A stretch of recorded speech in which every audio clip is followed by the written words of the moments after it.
কোরআনুল কারীমে আছে, বিশ্বাস করেন, কোরআন শরীফে আছে, প্রত্যেক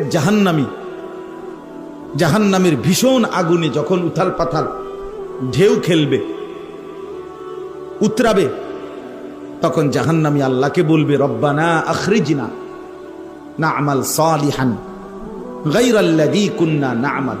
আল্লাহ, আমারে অল্প কিছু সময়ের জন্য দুনিয়ায় আরেকবার ফেরত যেতে দেন।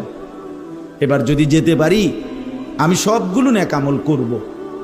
এই তখন আল্লাহ তাআলা এই কথার জবাবে জাহান্নামীকে একটা কথা বলবে।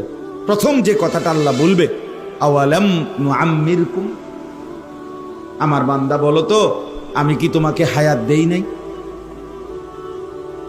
60 বছর কারে দিছিলাম, 40 বছর কারে দিছিলাম, 30 বছর বান্দা কাকে দিয়েছিলাম, এতগুলো রাত এতগুলো দিন